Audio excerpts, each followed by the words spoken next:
Already, everybody is here. We have a quorum, so we'll call the meeting to order. Eloise, why don't you go through the roll for us, please? District 1, Supervisor Alejo. Here. District 2, Supervisor Phillips. Josh Stratton on his behalf. District 3, Alternate Barba. Here. District 4, Supervisor Askew. Yuri Anderson. District 5, Supervisor Adams. Here. City of Carmel by the Sea. City of Carmel by the Sea. City of Delray Oaks.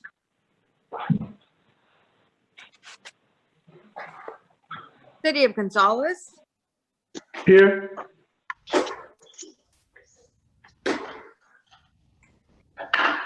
City of Greenfield. Present. City of King City. Present. City of Marina. Present. City of Monterey. Here. City of Pacific Grove. Here. City of Salinas.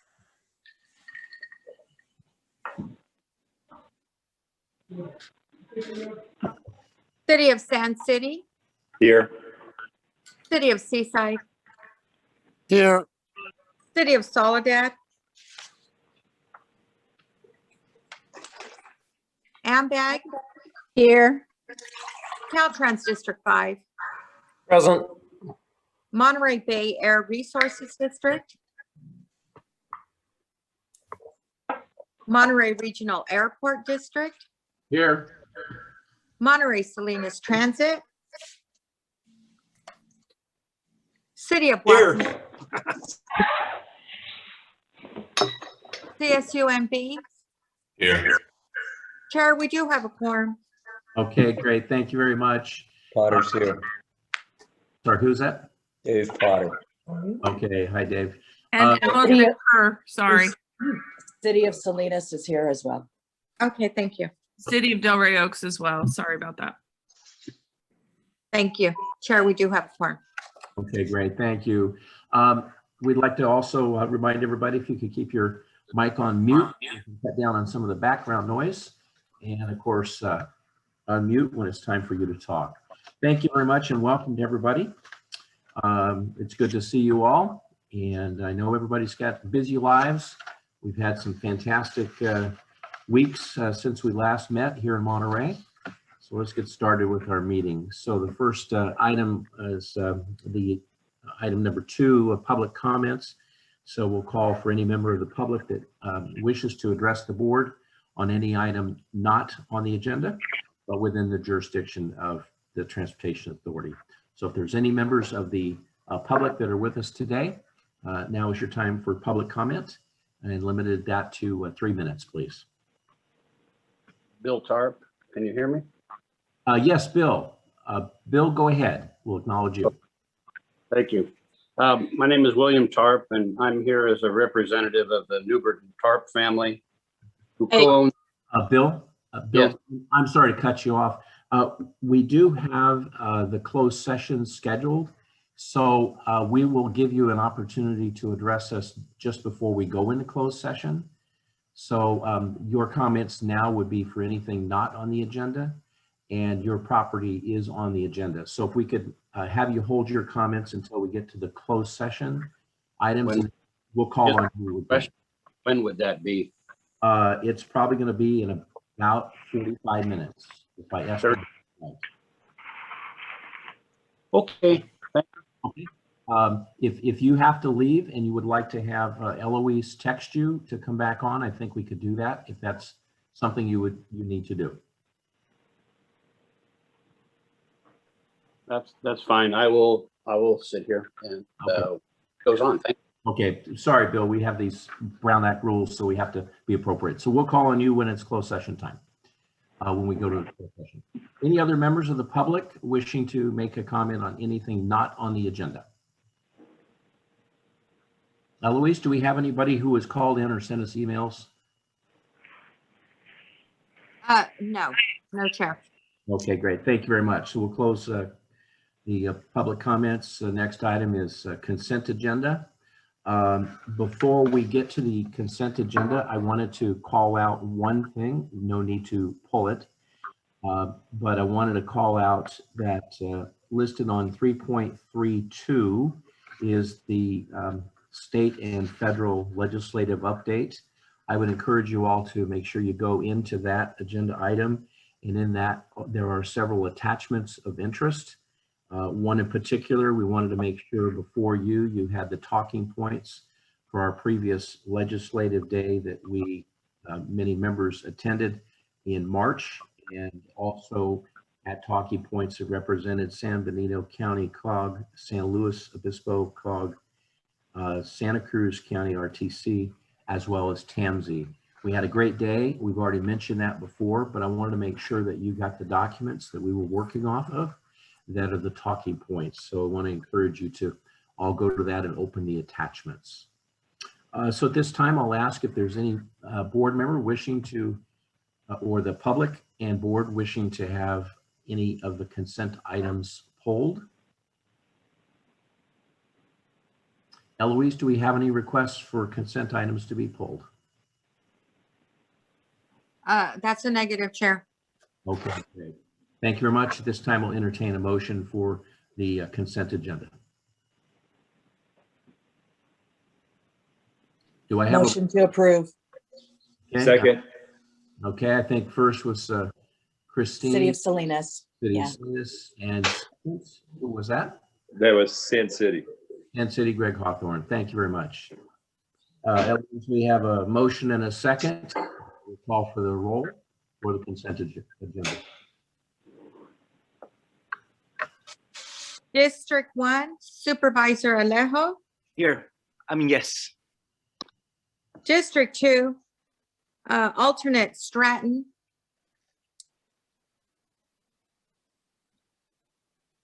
District 2, alternate Stratton. District 3, alternate Barba. Aye. District 4, alternate Anderson. Yes. District 5, Supervisor Adams. Aye. City of Carmel by the Sea. Aye. City of Del Rey Oaks. Aye. City of Gonzales. City of Gonzales. City of Greenfield. Aye. City of King City. Aye. City of Marina.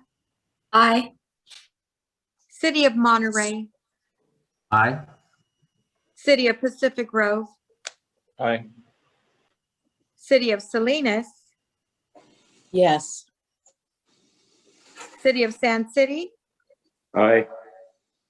City of Seaside. Aye. City of Soledad. Aye.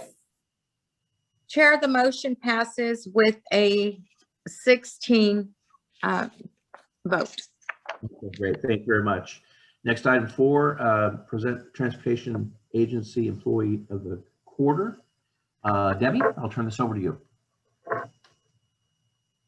Thank you, Mr. Chair. Well, I think that you are all familiar with our Employee of the Quarter this month, Ariana Green.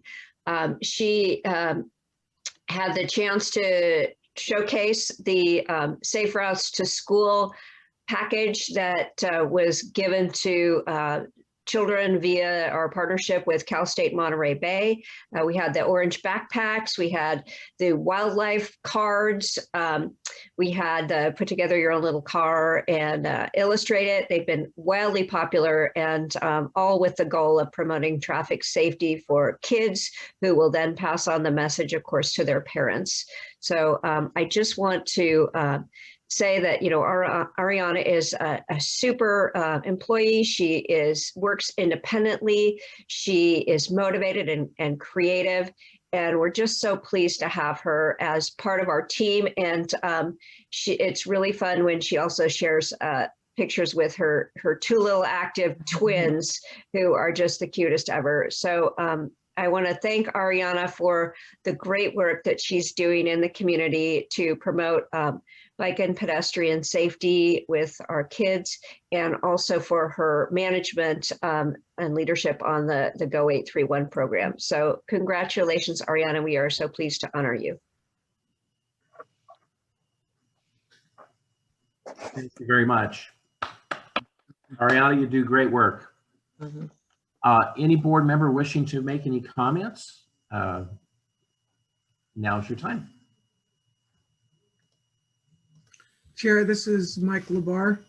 Go ahead, Mayor. So when I started on TAMC, Ariana was one of the first members of the staff I was working with. And I got to say, what she does has been a tremendous asset for this agency, and well-deserved, Ariana. And the kids loved those packs, those little gift packs. Awesome, awesome. Thank you, Chair.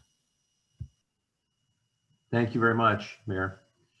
Any others with comments on agenda item 4 on this very important quarterly employee award?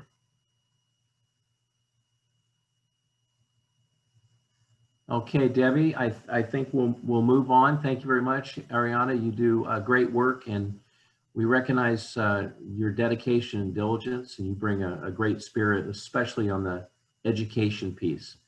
But thank you very much. And I'm still not over the fact that TAMC stole you from Monterey, but that's okay. You're serving us well. Debbie, I think the next item 5 is yours as well. You want to take us? That's right. That's a proclamation for National Public Works Week in May.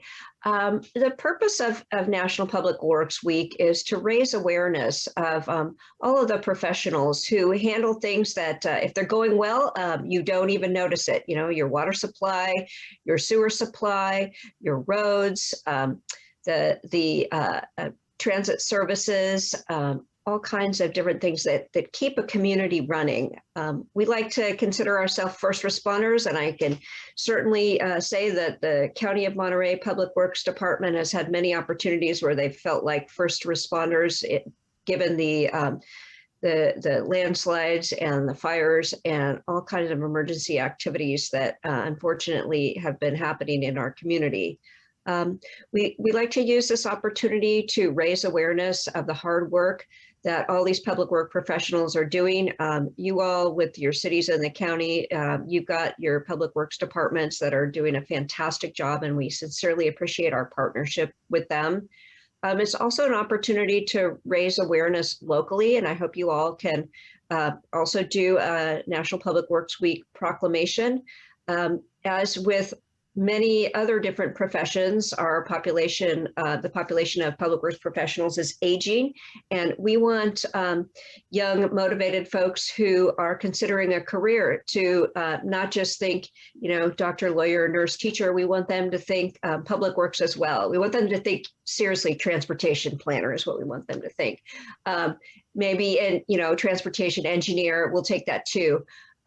Because it's really important. We're currently recruiting a planner right now, and we hope to have a lot of great interest in that from, you know, young, energetic folks like some of the people on our team. And so want to thank you for considering this resolution in the name of National Public Works Week, so that we can raise our profile and continue to recruit fantastic people into the profession. Great. Thank you very much, Debbie. I want to make an additional comment here as well. At the executive board, we brought this up, and we wanted to make sure we did this well ahead of the deadline so that all the cities and board members could take these declarations to your own boards in your communities to heighten the awareness of Public Safety and Public Works Week. May 16th. So we're doing this with ample time and ahead of time. So we're encouraged to say we want to put the spotlight on all the fine work that the National Public Works Week represents. At this time, any board members with comments? And any members of the public wishing to make a comment?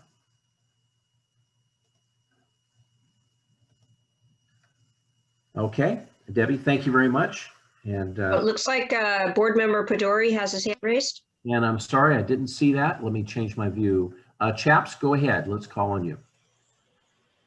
Thank you. I just wanted to quickly pass a comment. I think as we look into awareness and bringing, I would say, highlighting the public works department in general, transportation planners, it may not be a bad idea for us at a TAMC level, if not now, maybe in the future, consider putting some social media or video highlights on what the transit agencies are doing or specific people are doing. I think it's just a way to encourage awareness in general. I plan to bring this up to for the city as well, but maybe at TAMC level too. Thank you. Yeah, great. Thank you very much. Good suggestion. Eloise, I'm looking across. I don't see any other hands raised. I don't want to miss anybody. And if there's no other comments.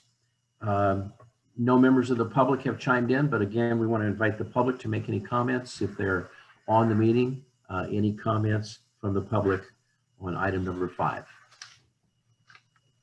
Okay, hearing none, we'll move on. Item number 6, receive presentation on Measure X, third year of the audit. And I believe I'll just turn back to Debbie for you to introduce your staff. All right, thank you very much. I'm going to hand this over to Teresa Wright, and I did want to mention that, in fact, in response to Board Member Podori's comment, Teresa has just been named to the American Public Works Association Monterey Bay Chapter Board of Directors as the Public Awareness Coordinator. And so she's going to be putting out information on projects, and I'm sure she would love to put something out about your Point Pinos project. So Teresa, I'm going to hand it over to you and the chair of our Excellent Transportation Oversight Committee, Barbara Meister. Okay, thank you, Debbie. And for Chaps and everyone else, absolutely send me your information regarding your projects, because it's certainly beneficial for us to get that word out. So let me transition now. As you know, our agency puts out an annual report each year, and we publish it and send it out to all of the residents in Monterey County. Included in that annual report is the annual Measure X audit, which is conducted by the Oversight Committee. So what I'd like to do today is present to you the TAMC annual report, and then I'm going to turn over the presentation to Barbara Meister, who is chair of the Oversight Committee, and she will give you the results of the annual audit. So let me share my screen, and let me start first with the TAMC annual report. Can you see it? Not yet, Teresa. Okay, hold on.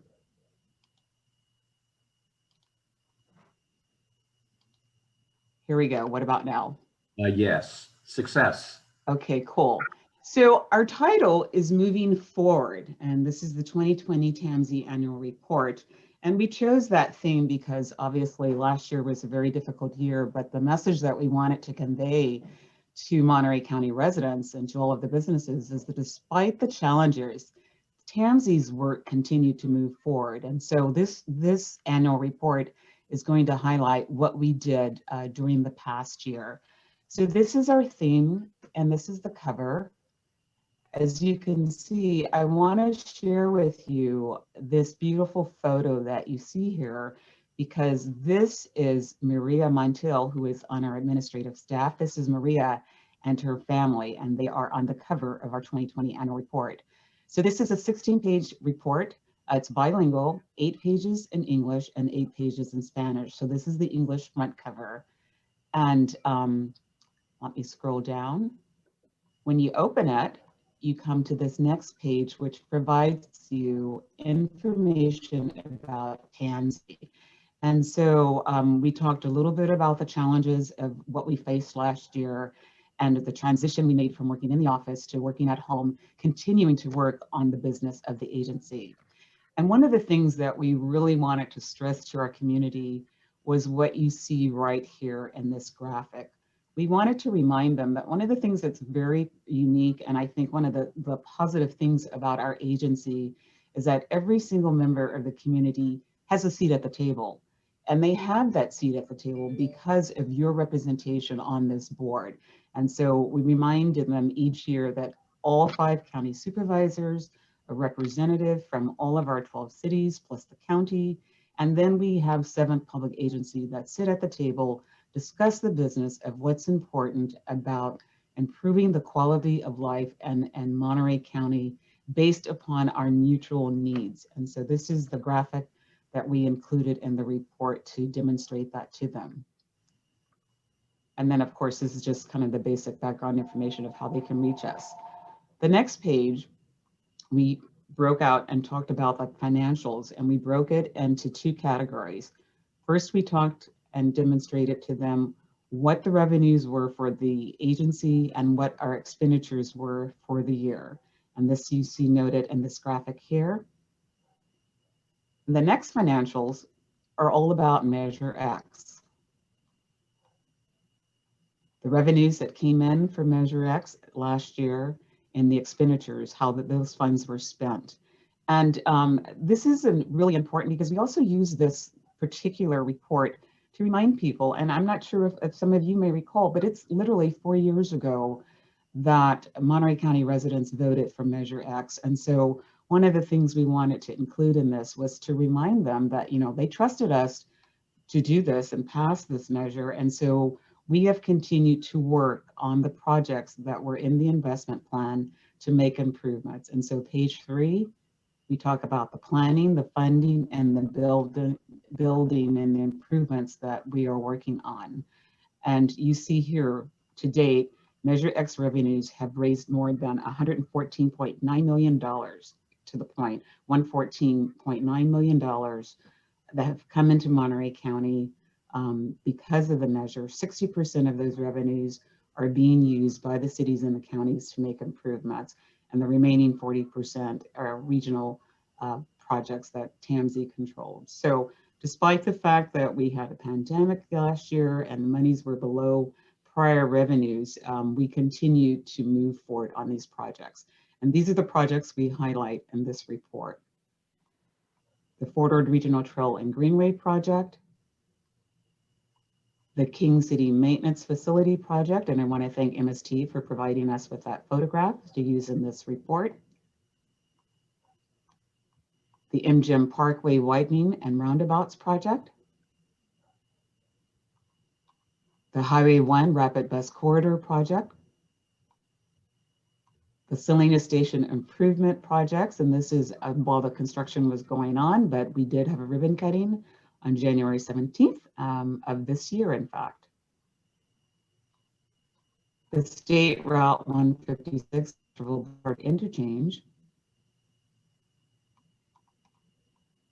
The Highway 101 South of Salinas Safety Improvements Project.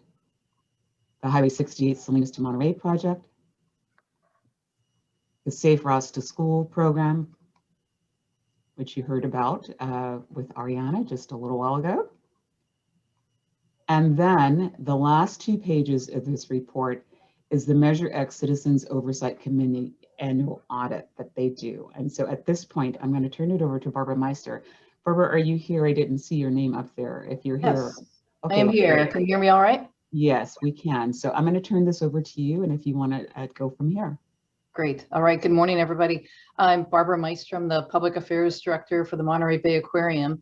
Why is the aquarium showing up at TAMC meetings? Because we bring a lot of visitors. We would not be able to fulfill our mission without safe roads and access ways to get to the peninsula safely and return back home and be happy while they're here and come back again, not to mention our contribution to the workforce that's commuting from various parts of the county, including myself, who's joining you here from my home in Santa Cruz.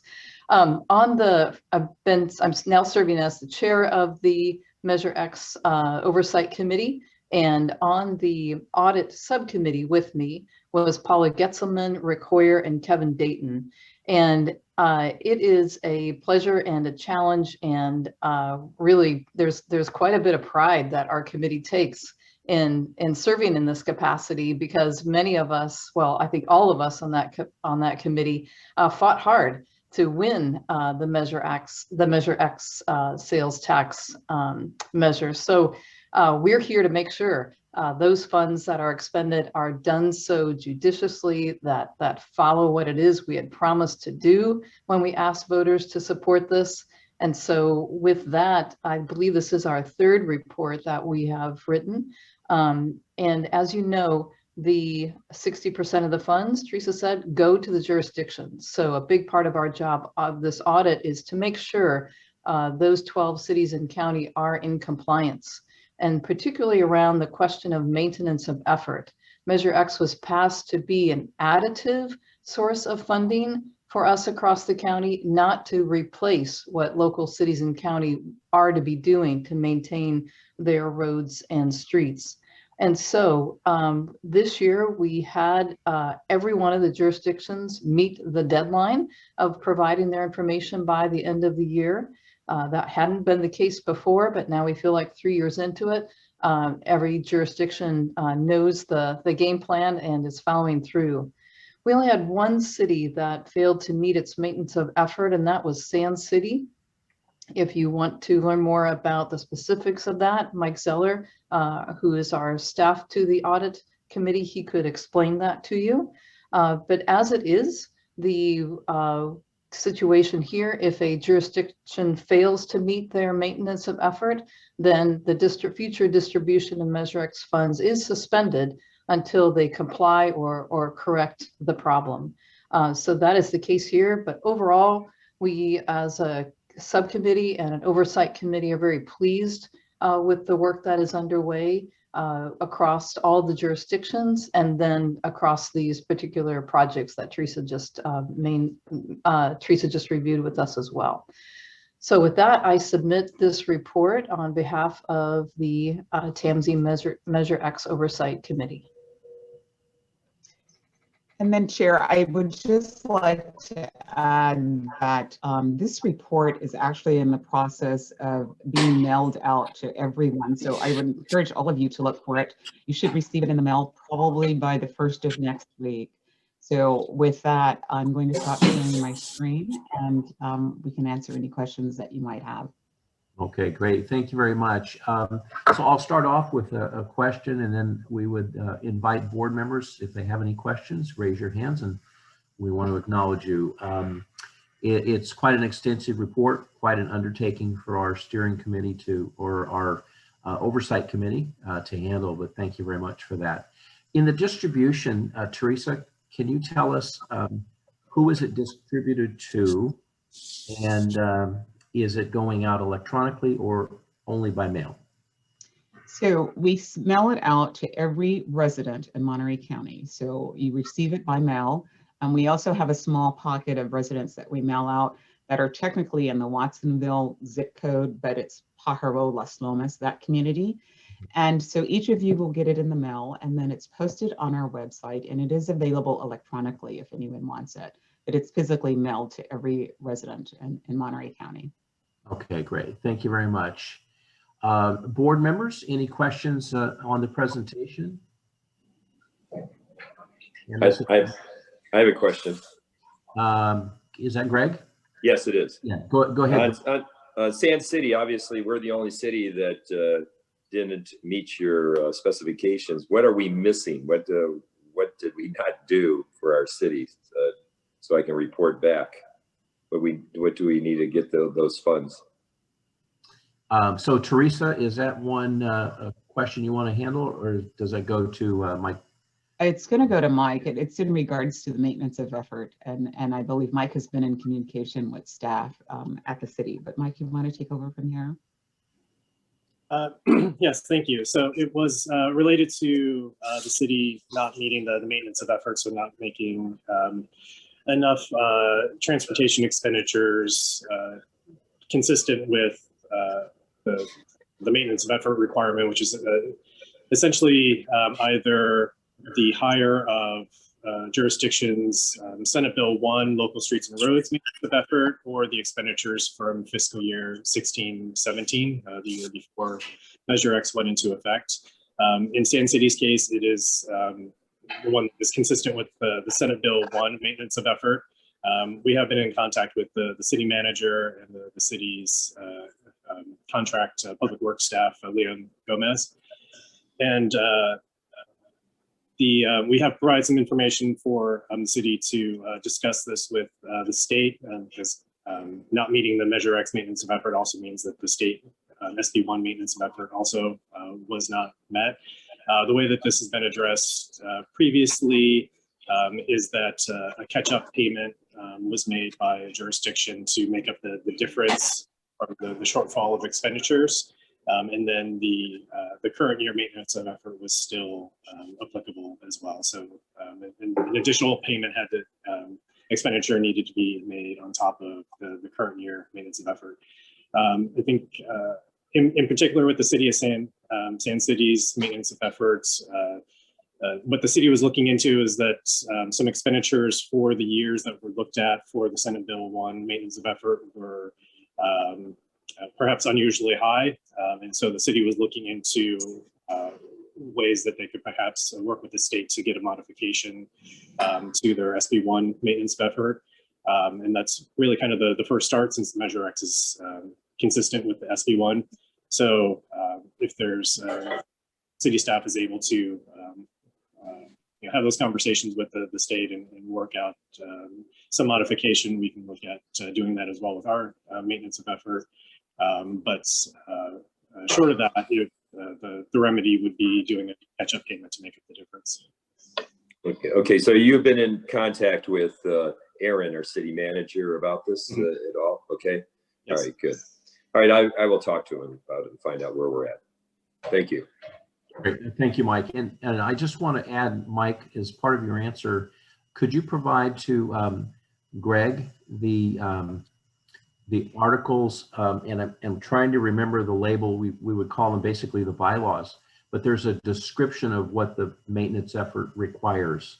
So could you provide that to Councilmember Hawthorne? Certainly. Thank you. Because I know that this was 2016, and I think that was prior to you coming onto your council. Yes. Okay, great. Chaps, I see your hand. You're up. Thank you, Chair. And thank you to the excellent Transportation Oversight Committee for preparing this. It really, when I looked at it, it's very simple, straightforward to understand. So I appreciate all of you taking the time to do this. And Theresa and Barbara, thanks for spearheading it. I just had a general question. When it comes to reports like this, is the scope of work related to what happened the year before and what would happen for the future? Is there any consideration for that? So Measure X, what happened in fiscal year 18-19? Measure X, what do you anticipate in 2021? Is that in the scope of this audit or not? Thank you. So the audit is for the current year. So this is our 2020 annual report, and the audit was for last year. That's what we're reporting out. Okay, thank you. Plus, there are our annual audits on the TAMC website, the Measure X page 2. So you could, if you wanted to, go back and look at where did we start and how did we progress over time for each year. Sure, appreciate that. Great, thanks, Barbara. Mr. Sabo, you're up. Thank you, Mr. Chair. And I wanted to extend my compliments to Barbara and the committee, because in recalling when we were considering, the board was considering this matter, I had a lot of constituents that were very skeptical of Measure X because of the way the money might be spent. And I've had reports back from a couple of committee members and all that they are very pleased with the exercise of the committee and the performance on management of effort. And so it's working, and people are the public, as best I can gauge, is very pleased with the outcome of this. And I think that's important for all revenue and tax measures going forward, that people are convinced that the money is spent properly and in accordance with what they're told it's going to be spent for. So thank you, Barbara. Thank you very much, Bill. Christina. Thank you. I just want to give my kudos to the team. I'm in the middle of an annual report myself, and I know the difficulty of pulling all those elements together, especially in a pandemic year. So hats off to all of your work. And I also agree with the last comment. I think being able to be responsive to our constituents, and we always get in our city recently, we had Marina, we had a survey that went out to our residents, and streets and roads are #1 priorities. So this is good to be able to show them their tax dollars. So I appreciate the responsiveness, and just kudos to your team working through what the year gave us and putting out a pretty nice product. So I look forward to reading it. Thank you. Chair, can I make a comment? I just wanted to, first of all, pick up on something that Barbara had said, that the Oversight Committee, part of this is Debbie's leadership, because the community came together and rallied together to develop this plan. And a lot of those members who sat on that plan, there were about 40 members, and almost every single one of them committed to serve on the Oversight Committee. So they were responsible for helping to identify what would go into the plan, work to make sure that the community understood what was in the plan, supported it, and then many of them stayed on and continue to serve on the Oversight Committee. So they are very much invested in making sure that we are transparent, that we do what we say that we're going to do. And I would ask for your assistance, because what was just said was, I have seen messages on Nextdoor, and people are attributing the improvements that are being made in their community to the cannabis dollars. And so I have weighed in and said, no, this is Measure X, this is SB1. So I would ask each of you, is when you're out there and you have the opportunity, to remind people that this is the result of their vote for Measure X, and these are Measure X dollars that are making a difference in their community. So I thank you for that opportunity, and I ask that you help spread that message. Yes, thank you very much, Teresa. Yeah, special thanks to the Oversight Committee with the chair, Barbara Meister. Thank you very much. Great report. And Kevin Dayton and Paula Getzelman and Rick Hoyer and all those that helped us support in the effort to oversee to make sure that the money is being appropriately spent. That's a 30-year commitment. It's a long term. So we committed to the community to put the dollars where we promised. Seeing no other, oh, Ian, I'm sorry, almost missed you. Ian. No, that's okay, Chair. I just put it up while you were talking. No, I just wanted to agree with Teresa, because right before she came on, I made a note to myself, I'm gonna try to figure out a way that we make a report on the Measure X spending. You know, we just take what TAMC does and does a report at the council, at the city level. And so I want to appreciate what her comments was, and I just encourage other cities to do the same, because I'm a big proponent of putting out those little signs that says, you know, your tax dollars at work. But if we don't report it at the city council level, sometimes it does, the public doesn't know exactly how that money's being spent. So I appreciate the report. Thank you, Chair. Yeah, thank you very much, Ian. And it's a good reminder for all of us to continue on the efforts of education in our community and report back to major projects are easy to see, but sometimes the little ones go unnoticed. And infusion of dollars from Measure X in the community's efforts are worth noting and paying attention to. Thank you very much. It's always it's a good story, because we know the path that it took us to get here, starting in 2016. But as those of you that were not on the council way back when, I think that was our 5th effort by Transportation Authority, Monterey County. So it was a very, very strong reason to celebrate in 2016 when that passed. So that was exciting. Next up is item number 7. Debbie, a draft climate action plan for transportation infrastructure. Yeah. Good morning, Mr. Chair. That'll be Over to Madeline Jacobson. Thank you, Debbie. Well, So I'm going to share my screen and provide you a presentation this morning.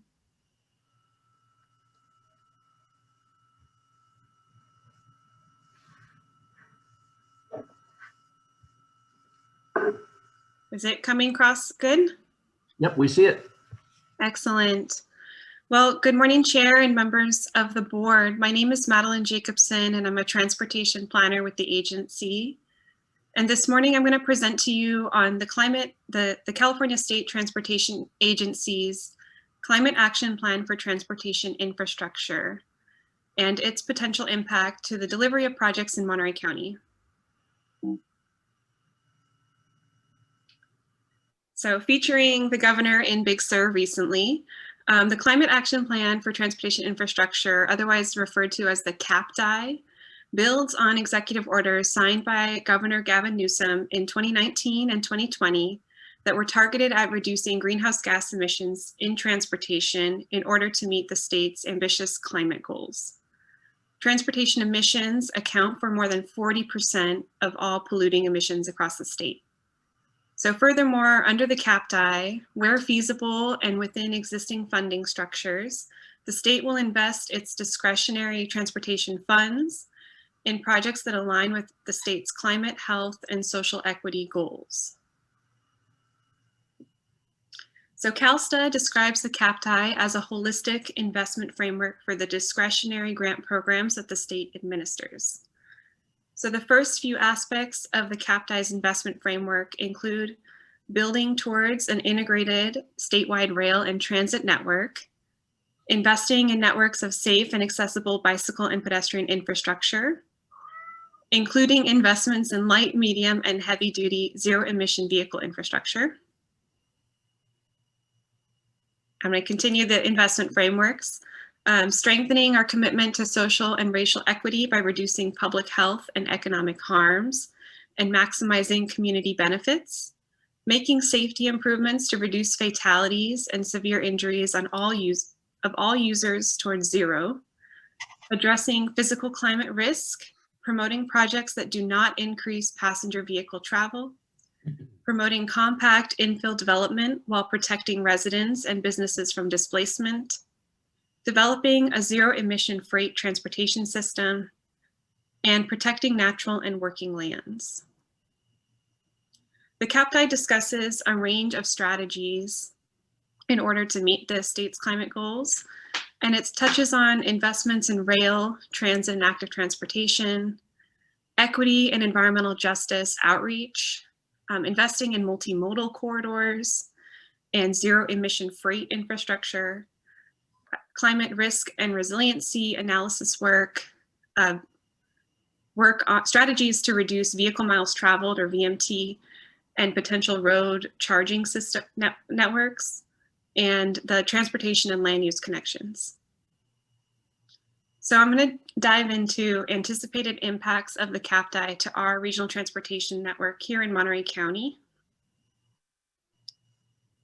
So agency staff have identified a handful of key areas of strong support towards the CAPTI, and these include the CAPTI's commitment towards climate impact mitigation and planning, enhancing the funding capacity of the state's highly oversubscribed active transportation grant program, and investments in bus rapid transit and rail solutions. However, in coordination with the Central Coast Coalition, staff have also identified a few areas of concern relative to the CAPTI that we anticipate submitting formal comments on, and I'll walk through each of these one by one. So the first area of concern is the need for a geographically sensitive approach to climate action planning. So maintaining some regional flexibility is really key to achieving a balanced transportation system that can balance our needs of the rural, suburban, and urban parts of our communities. One of the strategies identified in the CAPTI is to promote projects that do not increase passenger vehicle travel.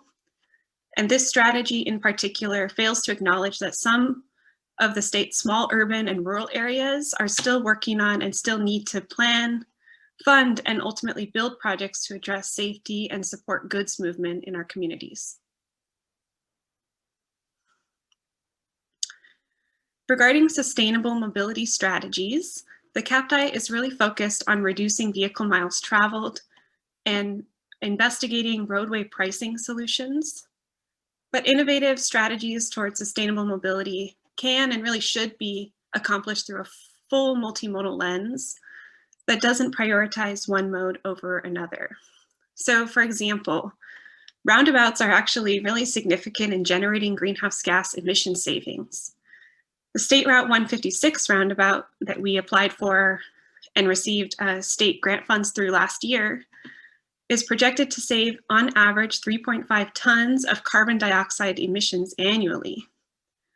Other multimodal solutions such as active transportation investments and growing the state's electric vehicle charging network and enhancing investments in travel demand management programs such as TAMC's Go 831 program can also generate strong reductions in greenhouse gas emissions and should be reflected in the innovative and sustainable mobility strategies that are within the CAPTI.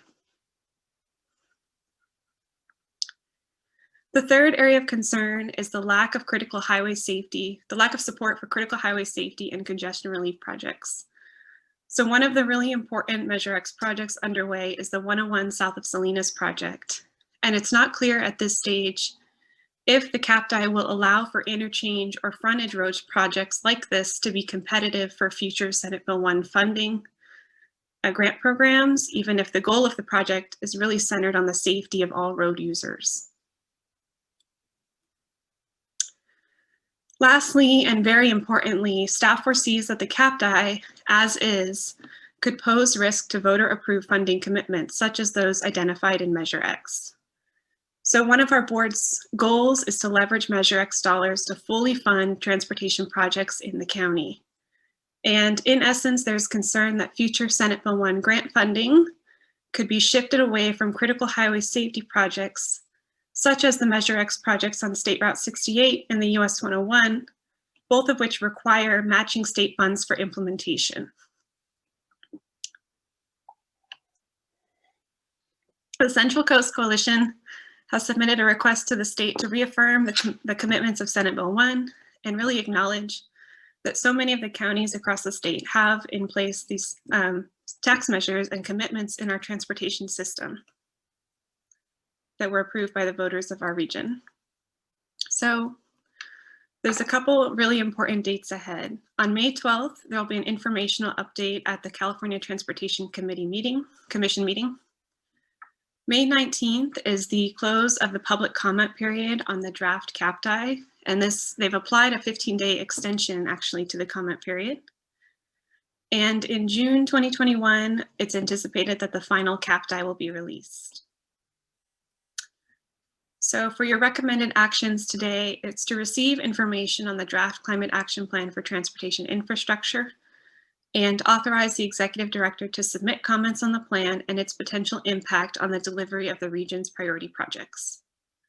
So with that, I'll turn it back to the chair.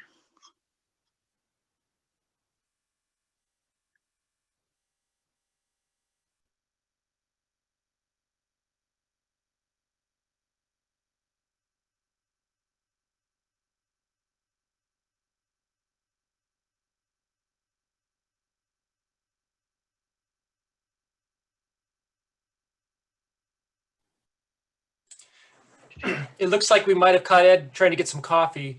And I see Mayor Labar's hand up. Maybe we can give Mike a chance to speak. Mike, I'm sorry. I didn't realize I was muted and off, but Mike Labar, you're next. Not a problem. Thank you for the presentation. I do have a question. So on the CAPTI, where they list their strategies, the S1.3, the fast track new CAPTI aligned projects and early planning phases. So 2 questions. What can we do as an agency to better identify or designate our projects within that framework? And second, would the King City Rail Station be considered in that early planning phase?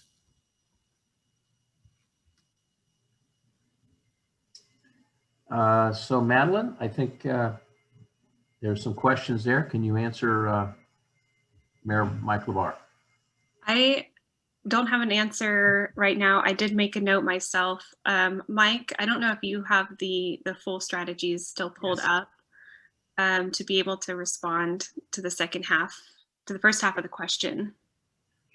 And while Mike's doing that, I just wanted to note that in our discussions with the Central Coast Coalition, what I've tried to emphasize is not just to raise concerns, but also to say, here's how we're aligned with your climate action goals.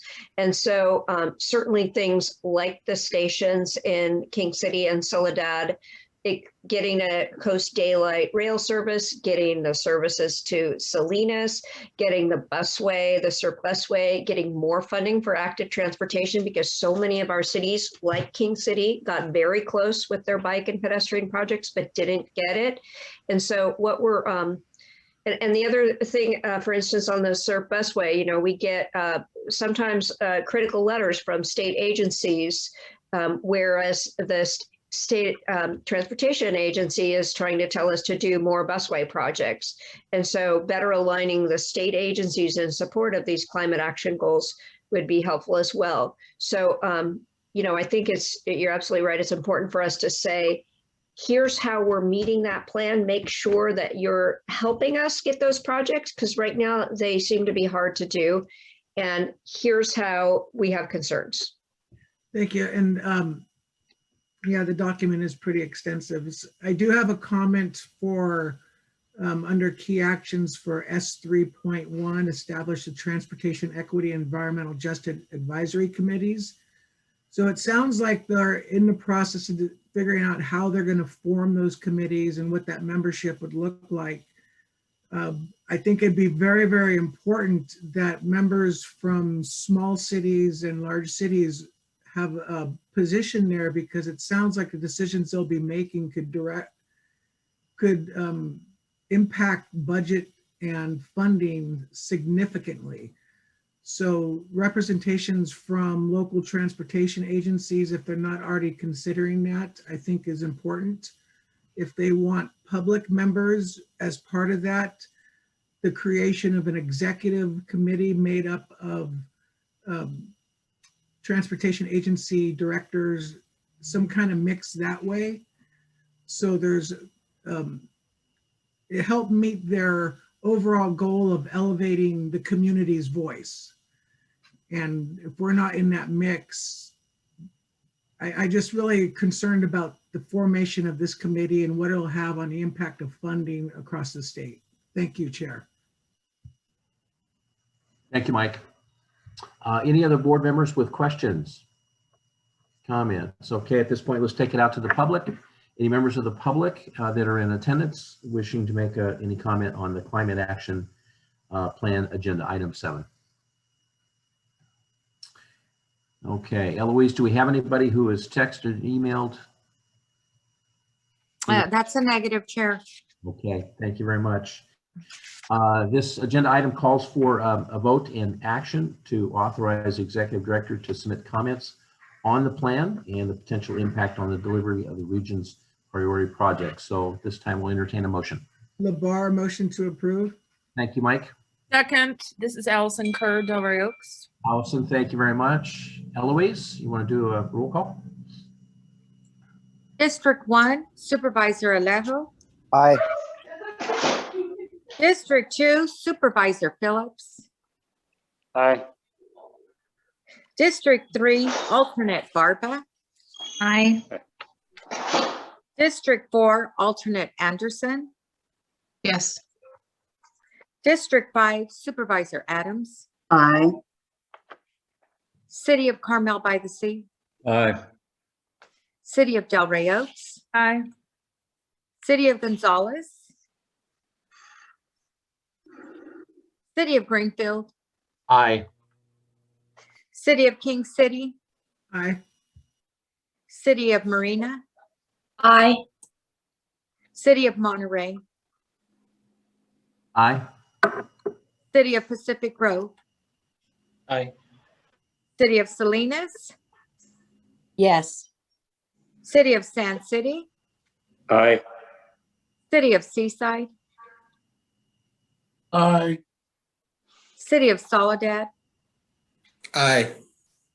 Chair, the motion passes 16 with a 16 vote. Okay, thank you very much. Item 8, this time we'll call on our transportation partners to give us the report. First up will be Caltrans Director's report and project update. Thank you, Mr. Chair and members of the board. I'm Scott Eads here for Caltrans today, and I have a few items to share with you. First, I wanted to highlight the exciting event that took place last Friday, where Highway 1 was open again to travel after the Mud Creek mudslide took out about 150 feet of the highway. And then an extensive and ongoing effort took place to reestablish the roadway. Since we've been working since March 1st, and we were able to open it a couple months ahead of schedule, actually. A lot, in part, certainly due to the extended work hours, but in part to the favorable weather conditions that we experienced. And to be able to celebrate the reopening, it was exciting for us to have Governor Gavin Newsom there, as well as Supervisor Adams and many others that were able to just highlight the importance of that event and the reestablishment of the highway. And I just want to highlight as well that construction will continue for the next few months. We still are working to tunnel under the new roadway to install the primary drainage culvert, which will extend from the canyon to the ocean. And then we'll also be installing permanent guardrail, finalizing the grading features, incorporating erosion control measures on both sides of the highway. And in total, we moved around 45,000 cubic yards of fill in order to make this happen. So pretty exciting event there. Next thing I wanted to highlight is the just the FHWA announced recently that work zone fatalities have been the highest. This is predicated on 2019 data, but the highest since 2006. In 2019, the most recent year for available data, 842 people died on on highways in work zone areas. And that's up compared to 757 the year before. So clearly a problem. It's an 11.2 increase, and it's the largest since 2006 of the years we have on record. As we all are aware, these crashes typically occur due to folks not paying attention and being aware of the changing roadway conditions, and distraction is clearly an issue with that. Final thing I wanted to highlight is the U.S. Department of Transportation recently announced a $1 billion funding program called RAISE, which is the Rebuilding America Infrastructure with Sustainability and Equity. This was formerly known as the BUILD program, and even before that, it was known as the TIGER program.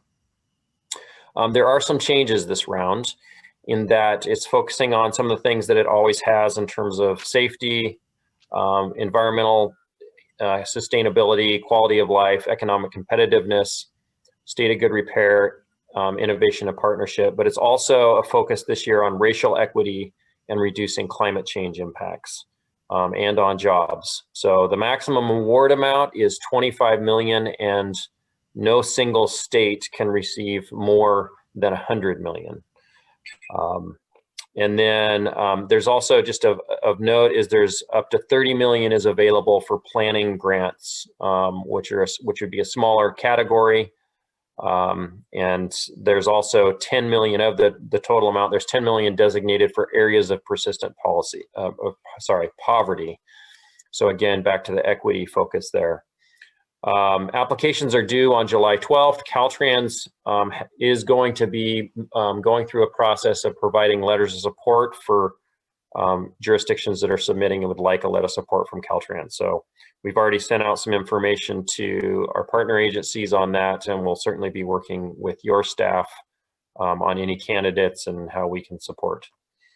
That concludes my report. Happy to answer any questions. Okay, great. Scott, that was such a good report. You've got a hand raised. Supervisor Adams. Thank you so much. Thank you so much for that report, Scott. I really want everybody to understand what an amazing job Caltrans did on Highway 1. Being down there at Rat Creek and seeing the enthusiasm of the workers, all of the people who put in so much time. They worked, I think it was 86 days straight to get that work done. I mean, it was just an amazing feat. I had seen the road when it was split just a couple of days after it happened. And to see what they were able to do in that short period of time from that day till when it was opened last Friday was really something. In addition to the governor, I think the man who is the head of Caltrans, Tox Omashakan, I think might be his name, he was just so gracious. They were all so excited. But what thrilled me more than anything is that I had the chance to tell both the governor and the head of Caltrans personally about how wonderful it was that we were a self-help county. And, you know, it was, I mean, there are a zillion things that they hear, but both of them were, oh, great, you know, that's really good news. So it was terrific to be able to brag about Monterey County and the great work that everybody's doing. So I couldn't let the report go, Scott, without just patting everyone from Caltrans on the back. It was a real thrill and so important to all of the people who live and work up and down the coast and the visitors who come here too. So just a really personal, very big thank you to all. Thank you. So Scott, I have one quick question. I've heard it referred to as Rat Creek and Mud Creek. What's the official state name? They're actually two different locations. So Mud Creek is, I believe, down the road a ways, and that was another slide location, which was another extensive effort a few years back that took out the roadway and a substantial amount of the mountain that just simply moved down into the ocean and took the roadway with it. So it was a different type of slide and event, but also a very extensive effort to reestablish the roadway. Okay, so great, thank you. Well, let's hope we can sustain it at least a year until the next winter, and gives the crew a little chance to finish it up. Thank you very much, Scott. Let's next turn to Monterey Peninsula Airport. Mr. Sabo. Oh, thank you, Mr. Chairman, and thanks for the opportunity for this shameless advertising for the airport. It's kind of a passion with me because, and all of us at the airport, because this is a transportation mode which really impacts the carbon emissions to reduce the number of trips to San Francisco and San Jose in order to air travel, and it's also important to our economy. We had good news in March. Our passenger traffic was up about 10% over the previous year. As you all well know, air travel has been impacted rather substantially because of COVID, and we are recovering, but it's only about 50% of where it was year over year. But we're very happy with this improvement, and going forward, our summer airline schedule is very good. United has added 3 flights a day to Los Angeles and a couple to San Francisco. So they have they've reestablished their presence in Monterey. That's in addition to the 2 flights a day to Denver that they're planning. So we're in good shape. American has 5 flights a day to Phoenix and Dallas, and Alaska is adding a second flight on to San Diego, and also to they are currently providing service to Seattle, which was sought after for a long time. And Allegiant is still on track to provide service to Portland from Monterey, which was we intend to try to make them a focus city for the airport.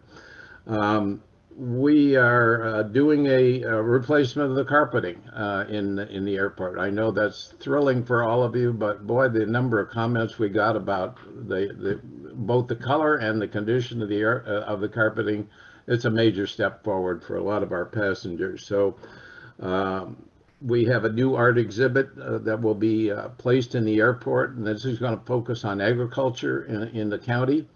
And as you've ever noticed, the art exhibit at the airport, it's a well done project by the Art Association in Monterey County.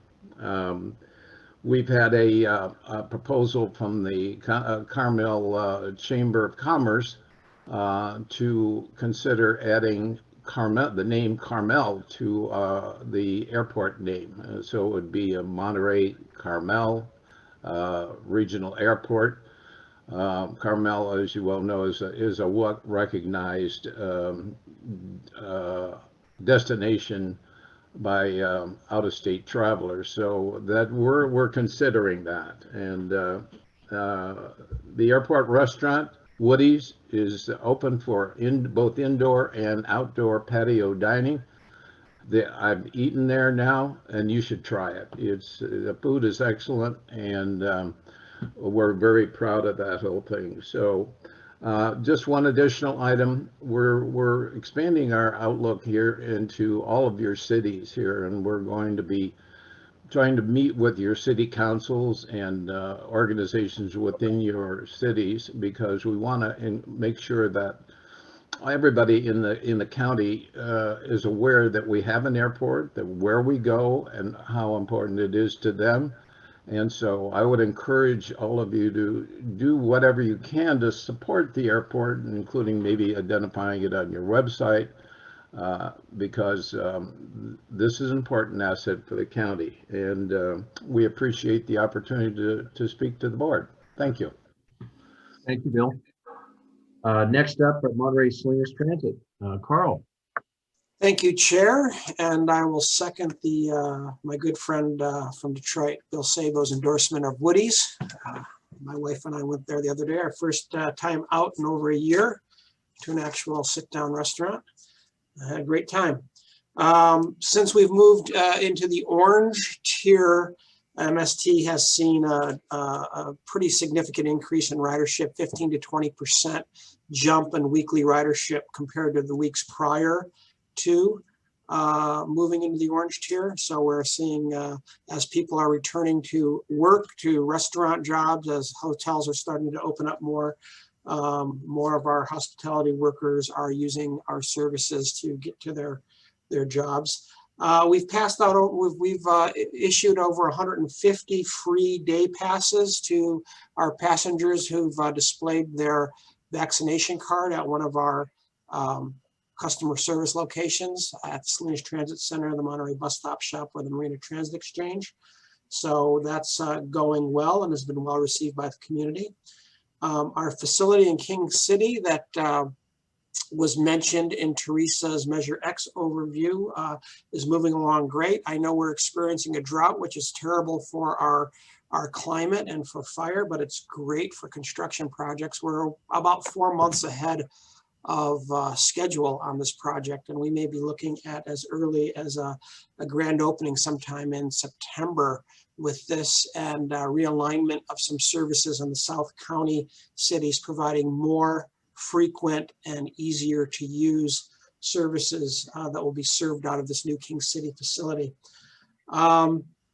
We're also, I'm really happy to announce, starting today in a live testing mode of our contactless credit card, contactless fare payment system using any MasterCard, Visa, debit, credit card, or enabled devices. MST staff using their own cards are out in the service today, making transactions happen. I actually did one myself with my own iPhone.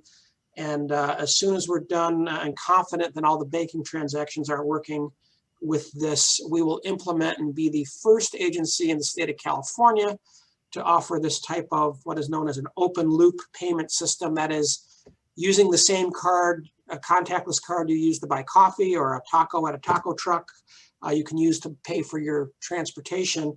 Will be the first in California, the first in any city under 1 million in population nationwide. At our May 10th meeting, a couple big items are on tap. Our board will be getting a presentation on some proposals regarding how our system is going to look as the economy reopens, and how is MST going to better use our resources to serve the community. We'll be talking about things like increasing frequency and services where there's the highest demand, or looking at spreading the services to where there's need in every part of the community. So some tough choices for our board to consider. So it'll be a very interesting presentation. Finally, there'll be a hearing on our SURF busway and BRT. regarding our initial study and intent to adopt a mitigated negative declaration. We'll be taking public comment on those documents at our meeting on May 10th. So more to come there. Thank you. Great. Thank you very much, Carl. Next up, Monterey Bay Air Resources, Mr. Stedman. Is Mr. Stedman with us today? Eloise, help me out. I don't see. That's a negative. He did not Okay. presence. Okay, we'll pass. Next up, reports on meetings attended by board members. Item number 9. Debbie, anything to report? I don't think we have any reports. Is there anyone in the board that begs to differ? Okay. Hearing none, I don't think we've had any meetings away from Monterey County. We're all addicted to Zoom these days. Number 10, Executive Director report. Deborah? All right, thank you, Mr. Chair. So first of all, I want to report that pursuant to your action at the last board meeting, we did submit our priorities for federal, I'm just going to say it, earmarks to Congressman Panetta, and our US 101 project advanced forward of one of the 5 transportation projects that he's proposing for funding under the reauthorization of the Transportation Act. So that's good news.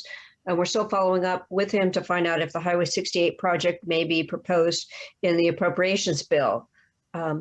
Just kind of related to that, we're also going to be taking a look at the program that Scott Eads from Caltrans mentioned, the RAISE program, which some call the administration's earmark program.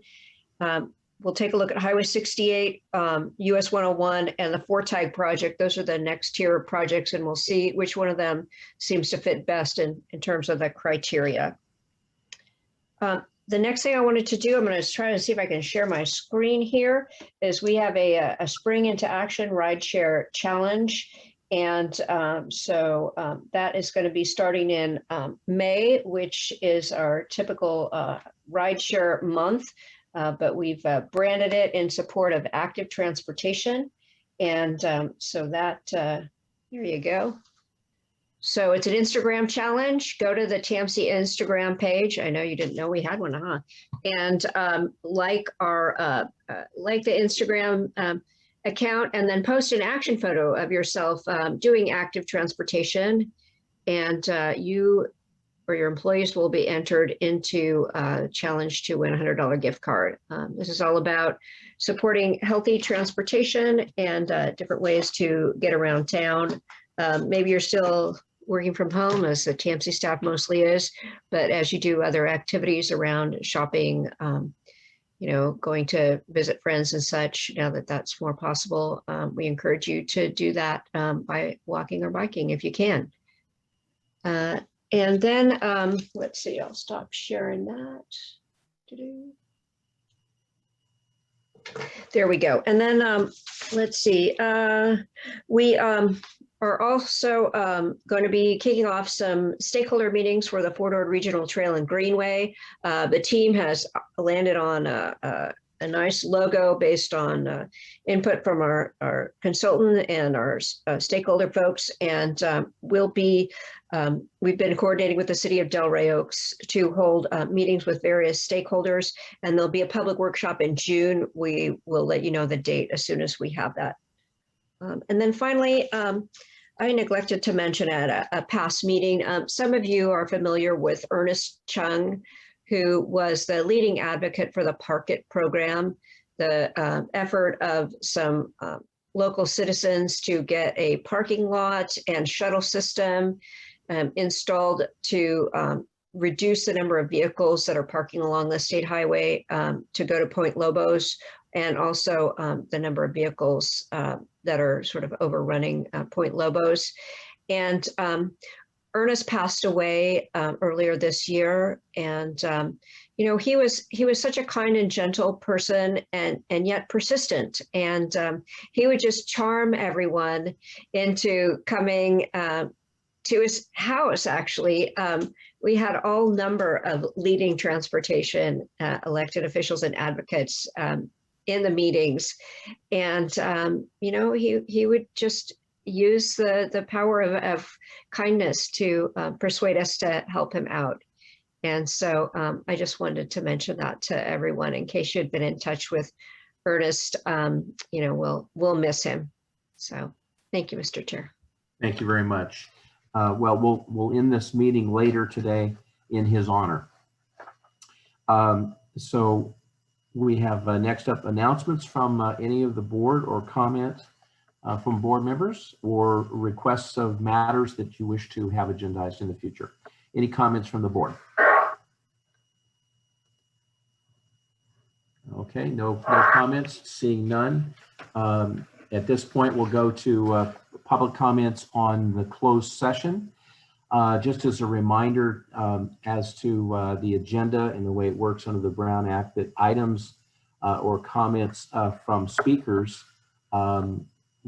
cannot be rebutted or taken up under a matter because it's not an agendized item. So if we could ask board members to hold their comment, we'll receive the comments from the public on the closed session. And then of course, we as board members can always agendize items in the future and or make comments in the closed session regarding any statements that are made by the public. So at this time, we would invite public members to address anything that is on the closed session. And on the closed session, we have 3 items. TAMC versus Rodney Carl Newbert and Susan Greco Newbert. Also TAMC versus the Belli Family Limited Partnership, as well as a TAMC versus Joyce Shelby and Cheryl Latimer. So all 3 of those are legal actions we'll be taking up in court in closed session. So at this time, I think we had 1 member of the public that was wishing to make some comments. And I don't see Bill on the screen, but Bill, if you're still there, we would invite you to make your comments now. There you are, I see you. Bill's iPad. My name is William Tarp, and I am here as a representative of the Newbert and Tarp family, who co-owns the Market Street property that TAMC is targeting for the layover facility for the rail extension. We have been working diligently with TAMC staff in an effort to finally settle this matter, and the one outstanding issue is whether our family should receive any partial compensation from TAMC for the taking of our property. After a letter exchange with TAMC staff last fall, the parties arrived at a settlement on compensation for the take, which we understand the board of directors considered and approved in November. After the board approved the settlement, TAMC sent the family a proposed stipulation for entry of judgment in late December that proposed to pay the family $386,000 upon execution of the stipulation, with $700,000 held back in escrow to cover remediation costs, which is well above the worst case $250,000 our expert estimated for remediation. Nonetheless, we accepted that term and had our lawyer make other changes to the stipulation, which he sent to TAMC in early February. In late February, our lawyer talked to TAMC's lawyer about the family's changes, and the party reached an agreement on the terms that TAMC's lawyer agreed to incorporate into the stipulation. In early March, we were informed by TAMC's lawyer that there would be no partial compensation, that the term was mistakenly included in the stipulation that TAMC drafted and was not part of the settlement. Staff also stated that they would not recommend that the board accept this term. We would respectfully ask that this board agree to this term to settle this matter and avoid the ongoing expense and delay of litigation. The $700,000 for remediation is more than adequate to remediate arsenic and includes a 10% contingency in the event more excavation is required. The family has received no information from TAMC that the costs will be greater to justify holding back the entire nearly 1.1 million purchase price for remediation. We would like you to consider this payment, and we thank you very much. Okay, thank you very much, William. Any other comments directed to board members in anticipation of us going into closed session? Eloise, have we received? Or Mr. Smith? Yeah. My brother Brad is supposed to be on here. If he's not available, I have another letter from my cousin Rod Newbert, part of the family, to read into the record. Okay, great. We'll turn it over and give you an additional 3 minutes to represent and read the letter from your. Chair, could we just confirm that he's not on the call or in the Zoom? Yeah, Bill, what was his name? Brad Tarp. Mr. Tarp, are you present in the meeting? Eloise, do you have him recorded as in attendance? That's a negative, Chair. Okay, William, go ahead with your letter. You can. All right. My cousin Rod also contributed a letter, and his name is Rod Newbert, and he's also speaking on behalf of the Newbert and Tarp family, who co-owns the property on Market Street that TAMC is taking for a light rail facility. In his letter, he agrees that everything that I've said, and that hopes that this board will agree that this partial compensation term is reasonable to settle this matter. I also want to inform them that our family has been in limbo and unable to sell this property since TAMC first targeted this property for a layover facility in 2007 Project Alternatives report. We have lost out on multiple sales and the opportunity to be compensated for this property without any remediation discount because buyers were unwilling to deal with TAMC on a possible condemnation. We urge the board to provide our family with some immediate partial compensation for this taking. We also urge the board to have TAMC put in a permanent fence on the new property line and a gate for entrance to our remaining parcel off New Street. This has been one of our biggest problems. There needs to be a fence to define the boundaries so that we can show buyers what remainder is available for sale. Our family recently suffered significant property losses at the family ranch as a result of the river fire, and we have been counting on this compensation to get us back on our feet. We've also incurred other expenses to address vandalism to the property and to secure the property from vagrants. We appreciate your consideration and hopefully acceptance of this term. And that's presented by my cousin, Rod Newbert. Thank you. Thank you. And I wonder if you could send a copy of the letter that you have read to Eloise so we can have that in our records. Sent to both records, both letters were sent to Maria, and she and Mike Zeller told us that it was included in your board packet. Okay, great. Thank you very much. I appreciate that. Thank you. Okay, and I guess if there's no other comments from members of the public on closed session items, we'll move to closed session at this time. As we reconvene, do we have to take the roll? No, I'm just doing a quick check to make sure we're all here, and Eloise is checking too. Okay. Eloise, everything look okay? Well, we still have a quorum. I'm sorry. I'm still looking. Hold on 1 second, please. It's okay, as long as we have a quorum, Uh-huh. which it looks like we do. And will you have a quorum if I leave? I've got a meeting at noon. I think Supervisor, we will still have a quorum. Let me just confirm that. Yeah, it's the cities that we have to worry about, so we should be fine as long as we have one supervisor here. Okay, Yeah, thank yeah. you all so much. Thank we you, do have a- Supervisor. We do have a quorum, Chair. Thank Okay, you. great. Thank you. Catherine, are you going to do the report back out in terms Yes, of reporting? I would be happy to. We have now ended closed session and have reconvened an open session pursuant, first of all, to California Government Code Section 54956.9. The TAMC Board of Directors met in closed session regarding litigation.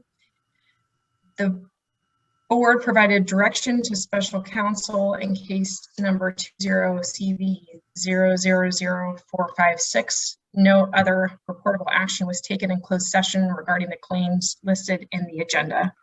The board also met in closed session pursuant to California Government Code Section 54957. And a moment, let me check my notes. The board provided direction to staff. No other reportable action was taken. Thank you. Okay, great. Thank you very much. I think that completes the business for the day. Deborah, anything else? No, we're adjourned, or you can adjourn. You've said it. We're adjourned. Thank you all, board members. Yeah. Appreciate it. Thank you. Thank Bye-bye. you. Thank you.